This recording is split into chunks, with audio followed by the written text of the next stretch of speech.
වාර්ෂික තොරතුරු යථාවත් කිරීම 2025. අස්වැසුම වාර්ෂික තොරතුරු යථාවත් කිරීම සඳහා සුබසාධක ප්‍රතිලාභ මණ්ඩලය මගින් අත්පොතක් නිකුත් කරලා තියෙනවා. අපි බලමු එය පරිශීලනය කරලා නිවැරදිව ඔබගේ තොරතුරු යාවත්කාලීන කිරීම කරන්නේ කොහොමද කියලා.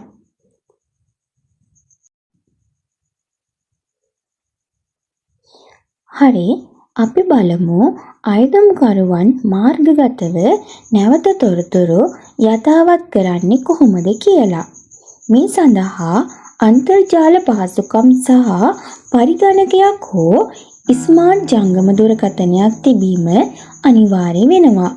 එසේත් නොමැතිනම් තාක්ෂණික සහාය ලබා ගැනීම සඳහා ප්‍රාදේශීය ලේකම් කාර්යාලයේ සුබසාධක ප්‍රතිලාභ තොරතුරු ඒකකයට ගොස් මාර්ගගතව ඒ සම්පූර්ණ කරන්න පුළුවන්. මාර්ගගතව නැවත තොරතුරු යථාවත් කරන සියලුම අයදුම්කරුවන් අන්තර්ජාල පහසුකම් සහිත පරිගණකයක් හෝ ස්මාර්ට් දුරකථනයකින් ESERVICE.wbb.gov.lk වෙබ් ලිපිනය ටයිප් කරලා පද්ධතියට පිවිසෙන්න පුළුවන්. සියලුම අයදුම්කරුවන් සහ ප්‍රතිලාභීන්ට eService.wbb.gov.lk මගින් අස්වැසුම වැඩසටහන පිළිබඳ සියලුම සේවා හා තොරතුරු ලබා ගන්න පුළුවන්. ඊට පස්සේ අපි බලමු කොහොමද අපි මේ වෙබ් ලිපිනයෙන් ගිහිල්ලා තොරතුරු යාවත්කාලීන කිරීම ආරම්භ කරන්න කියලා. එම වෙබ් ලිපිනයෙන් ගියාට පස්සේ අපිට මේ වගේ භාෂාව තෝරන්න කියලා පිටුවක් පෙන්නනවා. හරි, ඒකෙන් අපි සිංහල කියන භාෂාව තෝරගෙන එතනට ටික් එකක් දාලා භාෂාව වෙනස් කරන්න කියලා තෝරන්න ඕන. භාෂාව වෙනස් කිරීමෙන් පසුව භාෂාව වෙනස් කරන්න කියලා තියෙන නිල් පාටින් තියෙන බොත්තම ක්ලික් කරන්න ඕනේ. පද්ධතියට පිවිසීමෙන් පසුව තමාට පහසු භාෂාවක් තෝරා ගන්න පුළුවන්. භාෂාව මත ක්ලික් කිරීමෙන් පසුව භාෂාව වෙනස් කරන්න යන බොත්තම ක්ලික් කරන්න පුළුවන්. මේ රතු පාට කොටුවෙන් පෙන්නලා තියෙන්නේ ඔබට නැවතත් භාෂාව වෙනස් කිරීමට අවශ්‍ය නම් මෙතනින් භාෂාව වෙනස් කරන්න පුළුවන්. හරි, ඊට පස්සේ අපි ඊළඟකින් බලමු ඔබ අස්වැසුම සඳහා දැන්ටමත් ලියාපදිංචි වී සිටින පුද්ගලයෙක්ද නැද්ද යන්න සඳහන් කර. ඔබ දැනටමත් අස්වැසුම ලියාපදිංචි පුද්ගලයෙකු නම් ඔබගේ HH අංකය ඇතුළත් කරලා ඉදිරියට යන්න බොත්තම ක්ලික් කරන්න පුළුවන්. හරි, අපි බලමු අස්වැසුම නැවත තොරතුරු යාවත්කාලීන කිරීම සිදු කරන්නේ පළමු අදියරේ සමීක්ෂණයට ලක්වෙච්ච අයදුම්කරුවන් සඳහා කියලා ඕගොල්ලෝ දන්නවා. එතකොට පළමු අදියරේ අස්වැසුම සඳහා ලියාපදිංචි වෙච්ච සෑම අයදුම්කරුවෙකුටම HH අංකයක් එහෙමත් නැත්නම් QR අංකයක් තියෙනවා. එතකොට ඔබ අස්වැසුම සඳහා දැන්ටමත් ලියාපදිංචි වී සිටින පුද්ගලයෙකු නම් ඔබගේ HH අංකය ඇතුළත් කළ යුතු වෙනවා. එතකොට HH අංකය ඇතුළත් කිරීමේදී මෙන්න මේ දීලා තියෙන උදාහරණයේ විදියට අංක ටික ඉංග්‍රීසි අකුරු ඒ ආකාරයෙන්ම ඇතුළත් කරන්න ඕනේ. හරි, ඒ ටික ඇතුළත් කරාට පස්සේ ඉදිරියට යන්න කියන බොත්තම ඔබලා ඉදිරියට යන්න බොත්තම ක්ලික් කරාට පස්සේ අපිව මෙන්න මේ වගේ ස්ක්‍රීන් එකකට එනවා. එතනදී අපට පේනවා ලියාපදිංචි ජංගම දුරකථන අංකය සත්‍යාපනය කරන්න කියලා වැටලා තියෙනවා. එතකොට ලියාපදිංචි දුරකථන අංකය සත්‍යාපනය කරන්න ඔබ ගාව ඔබ අස්වැසුම සමීක්ෂණයේදී දීපු දුරකථන අංකය තිබීම අනිවාර්ය වෙනවා. එතකොට යම්කිසි හේතුවක් මත ඔබේ එම ජංගම දුරකථනය හෝ එම සිම්පත වැඩ කරන්නේ නැතිනම් ඔබ අනිවාර්යයෙන්ම ඔබ අයත් ප්‍රාදේශීය ලේකම් කාර්යාලයේ සුබ සාධක ප්‍රතිලාභ ඒකකය එසේත් නැත්නම් අස්වැසුම නිලධාරීන් හමු වෙලා ඒ වෙනස් කර ගැනීම අනිවාර්ය වෙනවා. ඊට පස්සේ මේ දිස් වෙන තැන නිල් පාටින් හරි ලකුණ වැටලා තියෙන්නේ මම පිළිගනිමි නියමයන් හා කොන්දේසි. මම පිළිගනිමි නියමයන් හා කොන්දේසි කියලා තියෙන එක ඒ ස්ථානේ ක්ලික් කරලා හරි ලකුණ යොදලා ඉන්පසුව OTP යවන්න මත ක්ලික් කර ඔබේ ජංගම දුරකථනයට ලැබෙන OTP අංකය මගින් දුරකථන අංකය සත්‍යාපනය කරන්න ඕනේ. ඊට පස්සේ අපි මෙන්න මේ වගේ ස්ක්‍රීන් එකකට එනවා. ඒකේ තියෙන විදියට දුරකථන අංකයට OTP අංකය යැවීමෙන් පසුව තිරයේ මෙලෙස දිස් වෙනවා. ඉන්පසු ඉදිරියට යාම සඳහා ඉදිරියට යන්න මත ක්ලික් කරලා අපිට ඉස්සරහට යන්න පුළුවන්. ඊට පස්සේ අපි පරිගණකයේ හෝ ස්මාර්ට් ජංගම දුරකථනයේ මෙන්න මේ වගේ ස්ක්‍රීන් එකකට එනවා. ඊට පස්සේ අපිට මේ තියෙන විදියට ජංගම දුරකථනය සත්‍යාපනය කරන්න කියලා ස්ක්‍රීන් එකේ පෙන්නනවා. එතකොට ජංගම දුරකථනයට අංක 6කින් යුතුව ලැබෙන OTP අංකය හිස් කොටු 6 තුළ ඇතුළත් කරන්න ඕනේ. එහෙම ඇතුළත් කිරීම ආපසු කියලා තියෙන තැනට උඩින් පෙන්නන වෙලාව බිඳුව වෙන්න කලින් ඉදිරිපත් කිරීම කරන්න ඕනේ. හරි. OTP අංකය ලබා දුන්නාට පසුව ගිණුම සත්‍යාපනය කරන්න මත ක්ලික් කරන්න ඕනේ. ගිණුම සත්‍යාපනය කරන්න කියලා ඔය නිල් පාටින් කොටුව මත ක්ලික් කිරීම අනිවාර්ය වෙනවා. අපිට විනාඩි 2ක් ඇතුළත එම OTP අංකය අංක 6කින් යුත් OTP අංකය ලබා ගැනීමට නොහැකි වුණා නම් අපි ආපසු කියන තැන ක්ලික් කරලා නැවතත් OTP අංකයක් ලබා ගැනීම අනිවාර්ය වෙනවා. මෙහිදී මම විශේෂයෙන්ම සඳහන් කර යුතු වෙනවා සමහරක් පුද්ගලයින්ගේ ප්‍රතිලාභීන්ගේ අයදුම්කරුවන්ගේ දුරකථන අංකයට මැසේජ් එහෙමත් නැත්නම් කෙටි පණිවිඩ විශාල ප්‍රමාණයක් ලැබිලා ඕන්නය ඩිලීට් කරන්න එක්ක දන්නේ නැහැ. එහෙමත් නැත්නම් ඒ සිදු කරලා නැහැ. එවැනි අවස්ථාවක එය අනිවාර්යයෙන්ම මැසේජ් ඩිලීට් කරගෙන පැමිණීම ඔබටත් අපටත් දෙපාර්ශවයටම ඉතා පහසුවක් වෙනවා. ඒ වගේම මම තවත් විශේෂයෙන් මතක් කරනවා සාමාන්‍ය ජංගම දුරකථනවල ඉන්බොක්ස් පණිවිඩ වලට යටින් ස්ක්‍රීන් මැසේජ් කියලා කෙටුම්පත් කියලා තැනක් තියෙනවා. සිංහලෙන් නම් කෙටුම්පත් නැත්නම් ඉංග්‍රීසි වලින් තියෙනවා නම් ස්ක්‍රීන් මැසේජ් කියලා තැනක් තියෙනවා. අනිවාර්යයෙන්ම ඉන්බොක්ස් එකට මැසේජ් එක ඇවිල්ලා නැත්නම් කෙටි පණිවිඩය ලැබී නැත්නම් ස්ක්‍රීන් මැසේජ් එහෙමත් නැත්නම් කෙටුම්පත් කියන ගොඩේ එය අනිවාර්යයෙන්ම බලා ගන්න පුළුවන්. හරි. අපි නිවැරදිව OTP අංකය ඇතුළත් කරාට පසුව OTP සාර්ථකයි කියලා ඉදිරියට යන්න කියලා මැසේජ් එකක් එනවා. හරි. මේ වගේ ස්ක්‍රීන් එකකට එනවා. එතකොට දුරකථන අංකයට ලැබෙන අංකය සාර්ථකව ඇතුළත් කිරීමෙන් පසුව මෙම පණිවිඩය තිරයේ දිස්සේ. ඉන්පසුව ඉදිරියට යාම සඳහා ඉදිරියට යන්න බොත්තම ක්ලික් කරන්න කියලා සුබ සාධක ප්‍රතිලාභ මණ්ඩලයෙන් නිකුත් කරලා තියෙන අස්වැසුම අත්පොතේ ඕගොල්ලොන්ට බලා ගන්න පුළුවන්.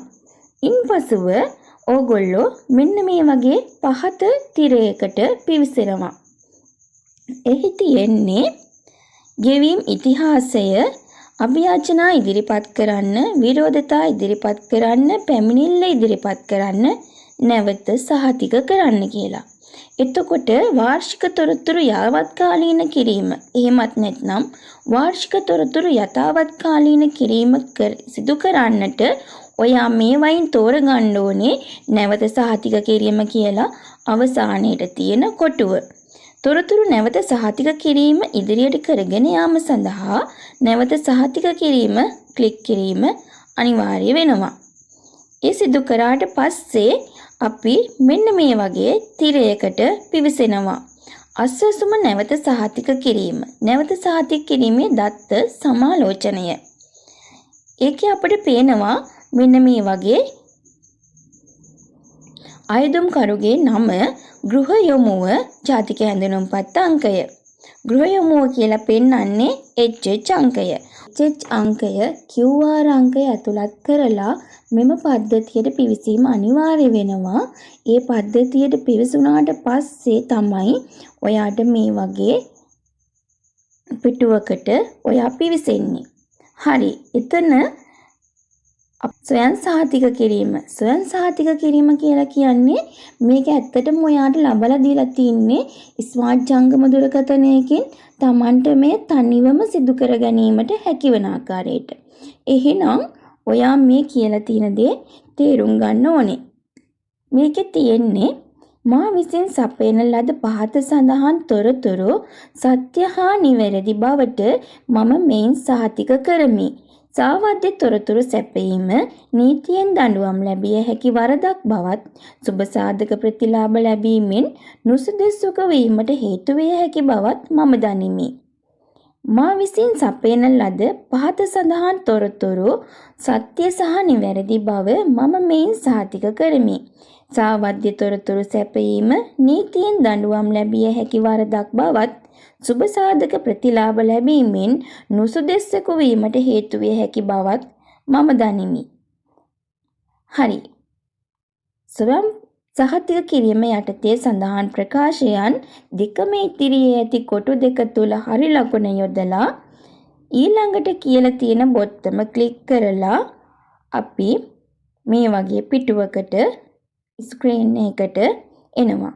එතනදී අපිට බලා ගන්න පුළුවන් දත්ත නිවැරදිදයි කරුණාකර හොඳින් සමාලෝචනය කර තහවුරු කරන්න. ඔබ යම් දෝෂයක් නිරීක්ෂණය කරන්නේ නම් කරුණාකර එය යාවත්කාලීන කරන්න. එසේ නොමැතිනම් ඊළඟට යන්න ක්ලික් කර OK බොත්තම ක්ලික් කර ඉදිරියට යන්න. ඒ කියන්නේ ඊළඟට ඉස්සරහට එන තොරතුරු නිවැරදිද කියලා බලලා ඊළඟ කියන බොත්තම ක්ලික් කරලා OK බොත්තම ක්ලික් කරලා ඉස්සරහට යන්න කියලා. හරි. අපි ඊට පස්සේ එනවා මෙන්න මේ වගේ පිටුවකට. ඒක කියලා තියෙනවා අයදුම්කරුගේ ලිපිනය පිළිබඳව තොරතුරු සහතික කිරීම. ලිපිනය වෙනස් වන අවස්ථාවකදී අයදුම්කරුගේ ලිපිනය පළාත දිස්ත්‍රික්කය ප්‍රාදේශීය ලේකම් කොට්ඨාසය ග්‍රාම නිලධාරී කොට්ඨාසය සටහන් කිරීමට ඇති අතර ඔබ මේ වන විට පදිංචි ස්ථානය අනුව එය සම්පූර්ණ කළ යුතු අතර සමීක්ෂණ අවස්ථාවේදී ඔබ ලබා දුන් තොරතුරු වලට වඩා එම තොරතුරු වෙනස් වන්නේ නම් එය නැවත තොරතුරු සමීක්ෂණය සඳහා පද්ධතිය මගින් යොමු කරන අතර තොරතුරු ලබා ගැනීම එම අවස්ථාවෙන්ම නතර වෙනවා කියලා. මොකද්ද මේ කියන්නේ? හරි. අපි බලමු. මේ ලිපිනය කියන එක පළවෙනි පේලියෙම සම්පූර්ණ ලිපිනයම දාලා තිනවා. එවැනි අවස්ථාවකදී ලිපිනය නිවැරදි නම් ඔබ එය කිසිසේත්ම වෙනස් කරන්න යන්න එපා. ඒ වෙනස් කරන්න ගියොත් ඔයා එතනින්ම ඔයාගේ තොරතුරු වෙනස් කරන නිසා නැවත සමීක්ෂණයකට යනවා. ඔයාගේ තොරතුරු නිවැරදි නම් ඔබ ඊළඟට පළාත කියන එක තෝරන්න ඕනේ. පළාත අපි හිතමු ඔයාගේ පළාත වෙස්ටර්න් බස්නාහිර පළාත කියලා. එතකොට බස්නාහිර පළාත කියලා තේරුවහම ඔයාට බස්නාහිර පළාතේ දිස්ත්‍රික්ක ටික මෙන්න මේ වගේ එනවා. එතකොට ඔයා තෝරන්න ඕනේ ඔයා අයිති දිස්ත්‍රික්කය. අපි තෝරමු ගම්පහ කියලා. අත්පොතේ තියෙන විදිහට. හරි. ගම්පහ කියලා තේරුවට පස්සේ ඔයාට එනවා ඊළඟට ප්‍රාදේශීය ලේකම් කොට්ඨාසය තෝරන්න. ඔයා අනිවාර්යයෙන්ම ප්‍රාදේශීය ලේකම් කොට්ඨාසය තෝරන්න ඕනේ. මෙතනදී අපි සමහරක් අවස්ථාවලදී සුළු අතපසු වීම් වලින් ලිපිනය වෙනත් වසමක පදිංචිය වෙනත් වසමක සටහන් වෙලා තියෙන්න පුළුවන්. එවැනි තොරතුරු යථාවත් කිරීම තමයි මේ වාර්ෂිකව සිදු වෙන්නේ. එහෙනම් අනිවාර්යයෙන්ම ඔයා මෙහිදී ලිපිනය නිවැරදිද ග්‍රාම නිලධාරියේ කොට්ටාසය නිවැරදිද කියලා අනිවාර්යයෙන්ම බලන්න ඕනේ. ඔබ කමියුනිකේෂන් එකකට ගිහිල්ලා තොරතුරු යථාවත් කිරනකොට ඔබ අයිති ග්‍රාම නිලධාරී වසම අනිවාර්යයෙන්ම සඳහන් කරන්න. එය මතක තබා ගන්න. හරි. මෙහිදී අදාළ වෙනස්කමක් සිදු කර ඊළඟට යන්න ක්ලික් කරන්න. ඒ අවස්ථාවේදී මෙන්න මේ වගේ තිරයකට පිවිසෙනවා. ඒ කියන්නේ ඔයා මෙතනින් යම්කිසි වෙනස්කමක් සිදු කරා නම් ඔයාගේ තොරතුරු මෙතනින් එහාට අපිට පුරවන්න දෙන්නේ නැහැ. මෙතනින් එහාට ඔයා නැවත සමීක්ෂණයකට යොමු වෙනවා. එහිදී තොරතුරු යාවත් කාලීන කිරීම හේතුවෙන් නැවත සංගණනයක් සඳහා ඉදිරියේදී අවස්ථාව ලැබෙන බවට සඳහන් කර ඇති පණිවිඩය ඕකේ කරලා ඔයාට ඉවත් වෙන්න පුළුවන්. හරි. අපි හිතමු එහෙම වෙනසක් සිදු කරේ නැත්නම්. එහෙම වෙනස්කමක් මෙතන ඔබගේ ලිපිනයේවත් පළාතවත් දිස්ත්‍රික්කයේවත් ප්‍රාදේශීය ලේකම් කොට්ටාසයේවත් ග්‍රාමධාරී කොට්ටාසයේවත් වෙනස් වුණේ නැත්නම් අනිවාර්යයෙන්ම ඔයා ඊළඟට කියන බොත්තම ක්ලික් කරලා ඉදිරියට යන්න ඕනේ. ගොඩක් වෙලාවට මෙතනදී ලිපිනයත් එක්ක පළාත දිස්ත්‍රික්කය ප්‍රාලේ කොට්ටාසේ වෙනස් වෙන්නේ නැහැ. ලිපිනයත් එක්ක ග්‍රාමධාරී කොට්ටාසේ වෙනස් වෙන්න පුළුවන්. වැරදීමකින් ඒ වෙනස් වෙන්න පුළුවන්. එහෙමත් නැත්නම් ඔයා සම්පූර්ණයෙන්ම වෙන දිස්ත්‍රික්කයකට වෙන පළාතකට වෙන ග්‍රාමධාරී කොට්ටාසයකට හෝ ඔයා යම්කිසි වෙනස් වීමක් සිදු වෙලා තියෙනවා නම් අනිවාර්යයෙන්ම මේ වෙනස් කිරීම සිදු කළ යුතුයි. හරි. මේ ආකාරයට ඉදිරියට ගියාට පස්සේ ඔයාට පවුලේ සමාජිකයන්ගේ තොරතුරු ඇතුළත් කිරීම කියලා පිටුවකට එනවා. ඔබ මෙම කොටස සම්පූර්ණ කිරීමට පෙර නිවසේ සියලු දෙනාගේම සම්පූර්ණ නම, උපන්දින හා ජාතික හැඳුනුම්පත් අංක සෝදානම් කර ගැනීම වැදගත් වෙනවා. සමීක්ෂණයේදී ලබා දුන් පවුල් සමාජිකයින් සංඛ්‍යාව වර්තමාන තත්ත්වය අනුව ඉවත් කිරීමට හා ඇතුළත් කිරීමට ඔබට මෙහිදී අවස්ථාව ලබා දීලා තියෙනවා. මෙහිදී පවුලේ සමාජිකයන්ගේ තොරතුරු වෙනස් කරන විට පද්ධතිය මගින් නැවත සමීක්ෂණයට යොමු කරනු ලබනවා. ඒ කියන්නේ ඔයා මෙතනදී ඔයාගේ පවුලේ ඉන්න සමාජිකයෙක් ඉවත් කිරීමක් සිදු කරා නම් ඔයා නැවත සමීක්ෂණයකට සුදුසුකම් ලබනවා. එහෙමත් නැත්නම් ඔයා මෙතනින් ඇඩ් මෙම්බර් කියන තැනින් නව ජන්මියෙක් හෝ නව පවුලට එකතු වුණු නෑදෑයෙක් හෝ එහෙමත් නැත්නම් විවාහ වී පවුලකට පැමිණි කෙනෙක් හෝ ඇතුළත් කරනවා නම් මෙතනදිත් ඔයාව නැවත සමීක්ෂණයකට යොමු කරන බවට පණිවිඩයක් ලැබෙනවා. හරි.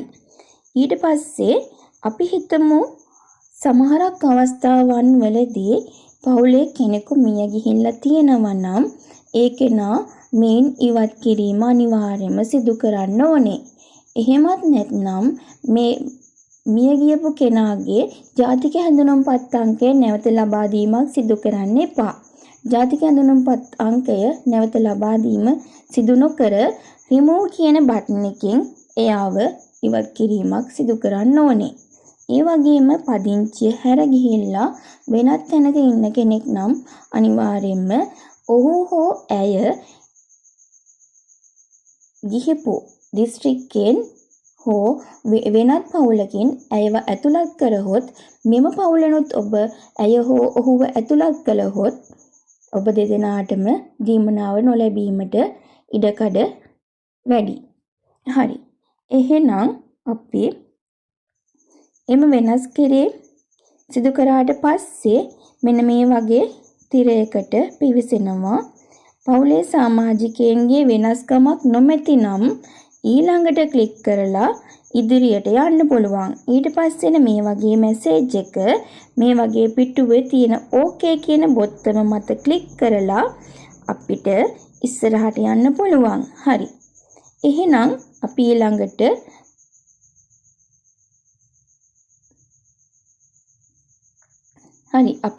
බලමු පවුලේ සමාජිකයන්ගේ තොරතුරු වෙනස් වීමක් සිදු වී ඇති අවස්ථාවකදී ඉන්පසු කියලා ඊළඟ කියන බොත්තම ක්ලික් කරාම ඒ කියන්නේ ඇඩ් මෙම්බර් ක්ලික් කිරීම මගින් හෝ සමාජිකයෙක් එකතු කරන්න පුළුවන්. රිමූව් කියන බටන් එක ක්ලික් කිරීම මගින් සමාජිකයෙක් ඉවත් කිරීම කරන්න පුළුවන්. ඒ අවස්ථාවන් දෙකින් යම්කිසි වෙනසක් සිදු කරා නම් ඉන්පසු කියන බොත්තම ඊළඟ කියලා ක්ලික් කරන බොත්තම ක්ලික් කරලා ඉස්සරහට යන්න පුළුවන්. එවිට පවුලේ සමාජිකයන් එක්වීමක් හෝ අඩුවීමක් සිදු වී ඇතනම් ඉහත සඳහන් කළ පරිදි ඊළඟට ක්ලික් කිරීමෙන් පසු පහත තිරයට පිවිසෙනවා. මෙවැනි තිරයකට පිවිසුනාට පස්සේ ඔයාගෙන් අහනවා ඔයා මේ ඇතුළත් කරපු තොරතුරු සත්‍යද? මේ වෙනස් කිරීම සිදු කරාට කමක් නැද්ද? එහෙමනම් ඔබ මෙම තොරතුරු ඔබට වැරදි වුණා නම් මෙම තොරතුරු වෙනස් කරන්න අවශ්‍ය නැත්නම් කැන්සල් කියන බටන් එක දීලා යන්න පුළුවන්. ඔබ මේ වෙනස් කරපු තොරතුරු සත්‍ය වශයෙන්ම වෙනස් කළ යුතු තොරතුරු නම් ඕකේ මත ක්ලික් කරලා ඉස්සරහට යන්න පුළුවන්. එතකොට වෙනස් කිරීමක් සිදු කරා නම් පවුලේ සමාජිකයන්ගේ තොරතුරු යාවත්කාලීන වීම නිසා මෙම ගෘහය නැවත සංගණනයකට යොමු කරනු ඇති යන පණිවිඩය ඕකේ කරන්න ඕනේ. හරි. ඊට පස්සේ පණිවිඩය ඕකේ කරාට පස්සේ අපිට මෙන්න මේ වගේ පිටුවකට අපි පිවිසෙනවා මූලික තොරතුරු ඇතුළත් කිරීම. හරි. එහිදී අපි මූලික තොරතුරු කියලා කියන්නේ ගෘහස්ත යොමු අංකය. ඒ කියන්නේ HH අංකය. පළාත, දිස්ත්‍රික්කය, ප්‍රාදේශීය ලේකම් කොට්ටාසය, ග්‍රාමධාරී කොට්ටාසය, සම්පූර්ණ නම, ලිපිනය කියන තැන් ටික අපිට වෙනස් කරන්න බෑ. ඊට පස්සේ අපිට මෙතනදී පවුලේ සමාජිකයන් සංඛ්‍යාව වෙනස් කරන්න පුළුවන්. පවුලේ සමාජිකයන් සංඛ්‍යාව අපි මෙතනදී වෙනස් කිරීම සිදු කරන්න අවශ්‍ය නැහැ. මේ එන්නේ අපි ඉහතින් පෙරවපු මූලික තොරතුරු. එතකොට අපි තව සමාජිකයෙක් ඇතුළත් කරා නම් ඇඩ් මෙම්බර්ස් වලින් එතකොට ඒ තොරතුරු එතනින් ඇවිල්ලා. ඊට පස්සේ අපි මෙතන මව හෝ පියා පමණක් සිටින පවුලක්ද කියලා අහනවා. අපි සමීක්ෂණ අවස්ථාවේදී මව හෝ පියා පමණක් සිටින පවුලක්ද කියලා අහන්නේ දරුවන් සිටින පවුලක කුටුම්බයක අම්මා හෝ තාත්තා දෙදෙනාගෙන් එක්කෙනෙක් පමණක් සිටින පවුලක්. ගොඩක් වෙලාවට මෙතනදී වයසක කෙනෙක් එහෙමත් නැත්නම් තනියෙන් ජීවත් වෙන කෙනෙක් ඉන්න අවස්ථාවලදී මව හෝ පියා පමණක් සිටින පවුලක්ද කියලා අහපු අවස්ථාවලදී ඕ කියලා දාලා තිබුණා. එය නැත යන්න වෙනස් වෙන්න ඕනේ. ඊට පස්සේ මව හෝ පියා පමණක් සිටින පවුලක්ද කියලා ඇහුවම සමීක්ෂණ අවස්ථාවේදී මෙම දරුවන්ගේ මව පියා දෙදෙනාම සිටින්න පුළුවන්.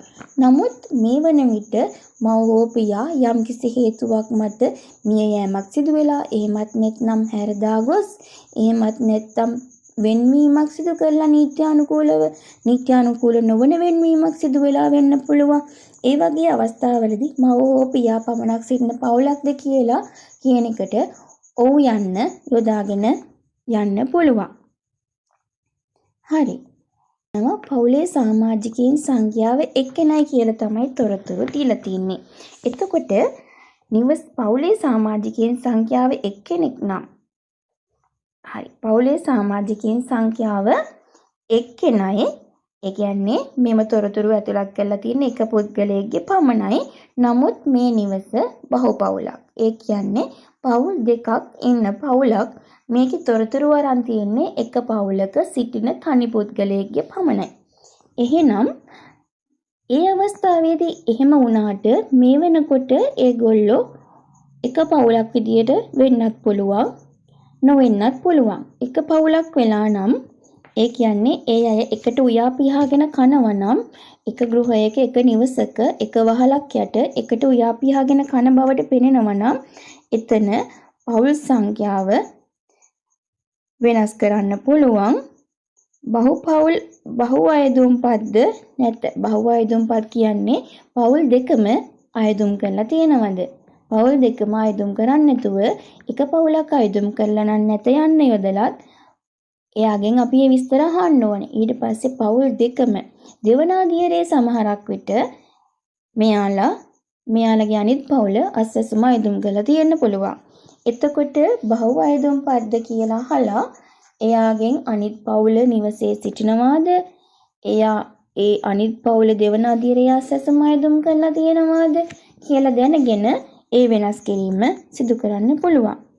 මෙම පවුල මීට පෙර සංගණනයට ලක් වී ඇතනම් ඔව් යන්න යොදා ඉදිරියට යන්න පුළුවන්. උතුරු ඇතුළත් කිරීමෙන් පසුව ඊළඟ යන්න බොත්තම ක්ලික් කරලා ඉස්සරහට යන්න පුළුවන්. ඊට පස්සේ අපි එනවා මෙන්න මේ වගේ තැනකට. එතකොට සමෘද්ධි ව්‍යාපෘති තොරතුරු. ඒ කියන්නේ අස්වැසුම ලැබීමට පෙර ක්‍රියාත්මක වූ ව්‍යාපෘතිය සමෘද්ධි ව්‍යාපෘතිය ලැබුණ කෙනෙක්ද? සමෘද්ධි ව්‍යාපෘතිය ලැබුණ කෙනෙක් නම් මෙතන සමෘද්ධි ප්‍රතිලාභය ලැබුණාද? ඔව් යන්න සඳහන් කරන්න ඕනේ. සමෘද්ධි ප්‍රතිලාභය නොලැබුණා නම් එය නැත යන්න සඳහන් කරන්න ඕනේ. හරි. අපි හිතමු සමෘද්ධි ප්‍රතිලාභය ලැබුණ කෙනෙක්. සමෘද්ධි ප්‍රතිලාභය ලැබුණ කෙනෙක් නම් අනිවාර්යයෙන්ම මෙහිදී ඔව් යන්න යොදලා එතන පහළින් එන ගිණුම් අංකය 0.1 ඉරක් 0.0.0 කියලා අංක 4ක් අවසානට එනවා.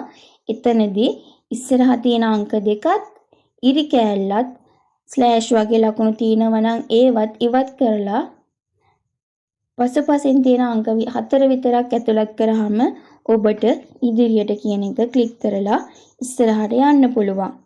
හරි. මේක කියලා තියෙනවා ඉහත ප්‍රශ්නය සඳහා පිළිතුර ඔව් නම් අනිවාර්යෙන් ඉලක්කම් 8ත් 12ත් අතර සංඛ්‍යාවක් ඇතුළත් කරන්න.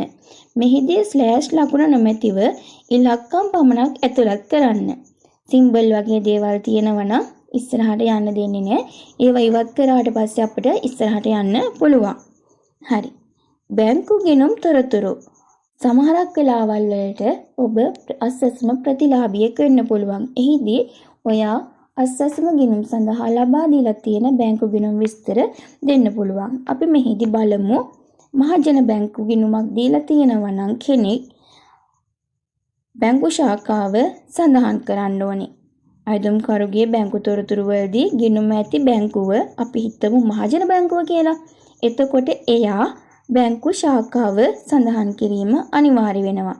ගිණුම් අංකය ඇතුළත් කිරීමේදී බ්‍රාන්ච් කෝඩ් එක එහෙම නැත්නම් බැංකු ශාඛා කේතංකය ඉස්සරහින් තියෙන ඉලක්කම් 3 අයින් කරලා ඊට පසු වෙන ඉලක්කම් ටික යොදලා මෙතන බැංකු ගිණුම් අංකය සඳහන් කිරීමේදී ඉස්සරහට යන්න ඊළඟට යන්න බොත්තම ක්ලික් කරාම අපිට ඉදිරියට යන්න පුළුවන්. හරි. මෙතන කියලා තියෙනවා මෙහෙම බැංකු තොරතුරු ඇතුළත් කිරීමේදී ඉලක්කම් 8ක් තිබිය යුතුය. ඉලක්කම් 8ක් නොමැති බැංකු ගිණුම් ඇතුළත් කිරීමේදී අංක 8ක් සම්පූර්ණ වනතුරු ගිණුමේ අංකයේ ඉදිරියට බිංදු ඇතුළත් කරන්න කියලා.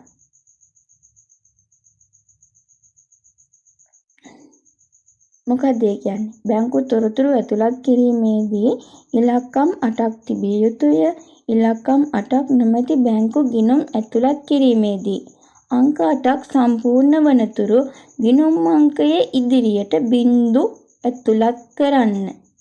ඒ කියන්නේ අපි යම්කිසි ගිණුමක් ඇතුළත් කරනවා නම් ගිණුම පටන් ගන්න තැන ඉඳලා ගිණුම් අංකය දාලා පටන් ගන්න තැන ඉඳලා බිංදුව යොදන්න කියලා තියෙන්නේ. අවසන් අගට එකතු කරන්න කියලා නෙමෙයි කියන්නේ. මුලට බිංදු එකතු කරන්න කියලා තමයි මේ කියන්නේ. හරි. අපි ඊට පස්සේ මෙන්න මේ වගේ පිටුවකට එනවා. පහත සඳහන් තොරතුරු ඇතුළත් කිරීමේදී ඔබට අදාළ පිළිතුර බිංදුව නම් එසේ සඳහන් නොකර එම ස්ථානයේ හිස තබා ඉදිරියට යන්න.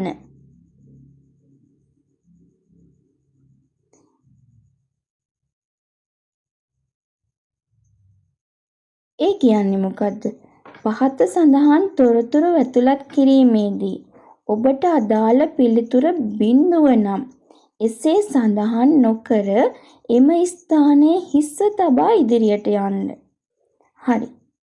ඒ කියන්නේ මෙන්න මේ මෝටර් රථ, වෑන්, ජීප්, බස්, ට්‍රක් රථ, අට්‍රැක්ටර්, ලොරි ඒ වගේ වාහන ඉස්සරහින් බිංදුව කියන එක අයින් කරලා ඒක අයින් කරලා හිස තියාගෙන යන්න කියලා තමයි කියන්නේ.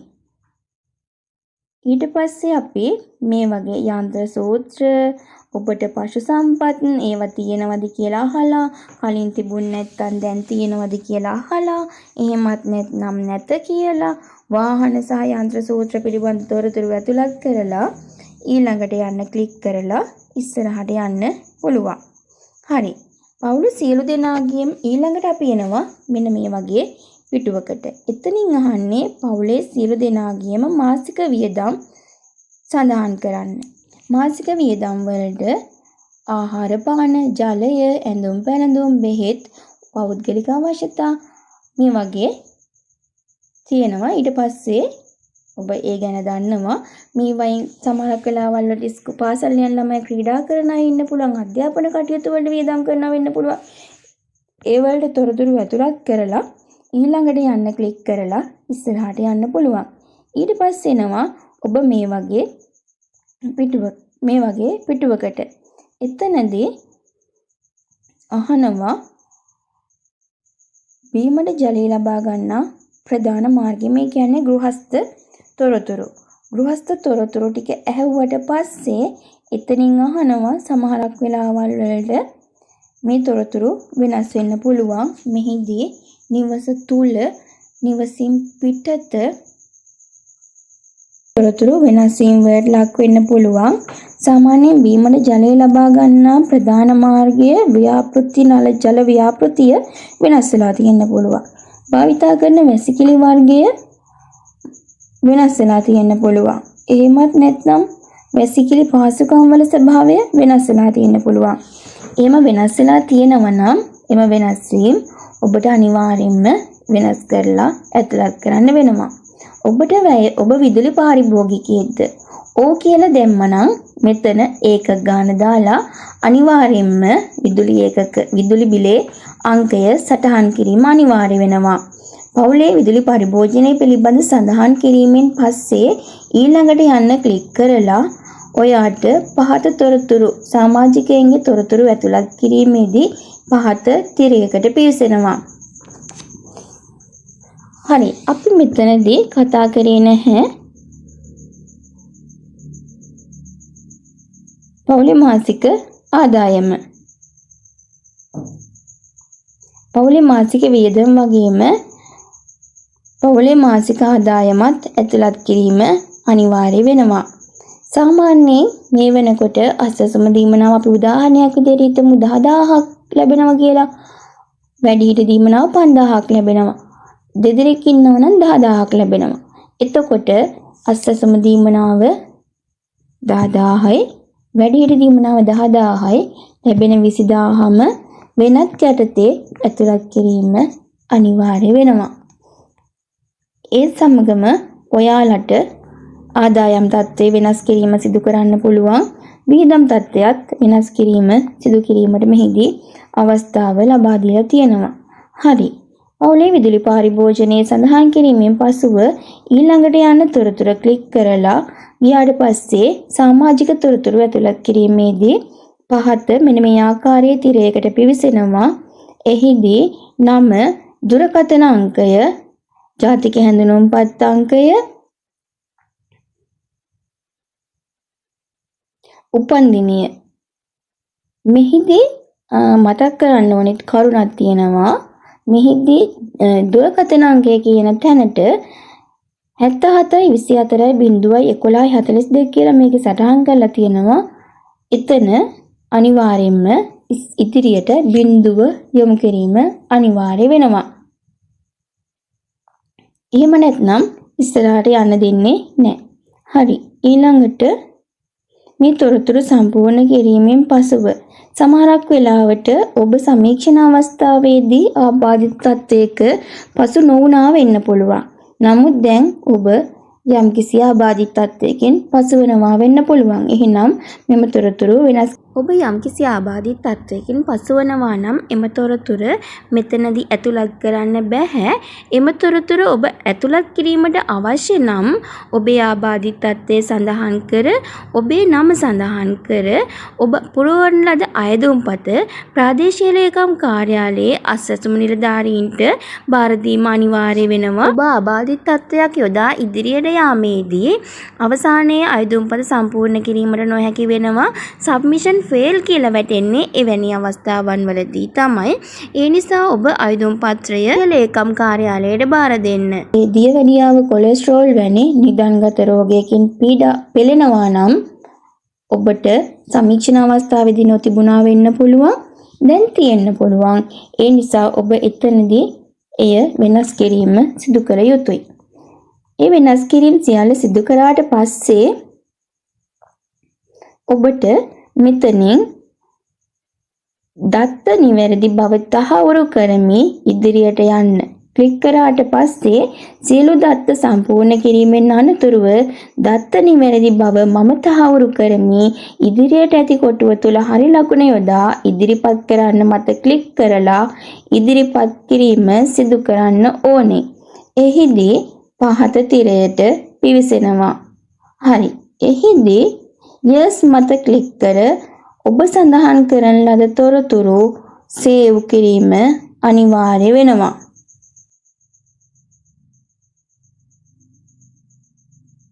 yes මත ක්ලික් කරලා ඔබ සඳහන් කරන ලද තොරතුරු සේව් කරන්න.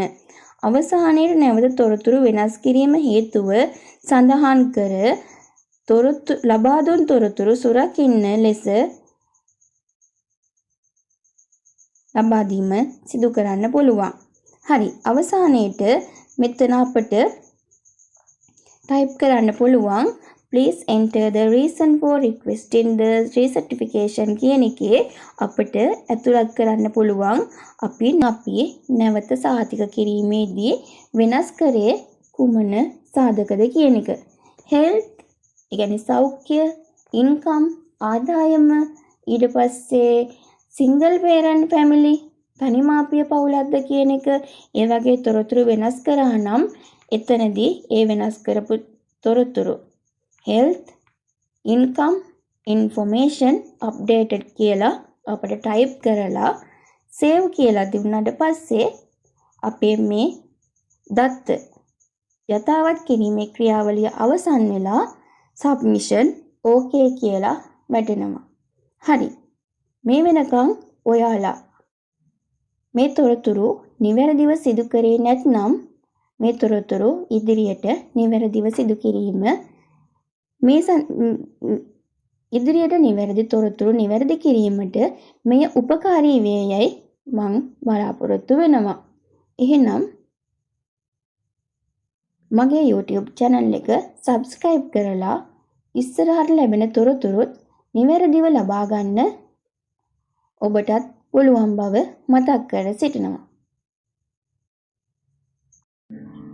අසසුම සම්බන්ධ නවතම තොරතුරු දැනගැනීම සඳහා ඔබත් අපේ Happy Life YouTube නාලිකාව subscribe කරලා bell icon එක touch කරලා තියාගන්න.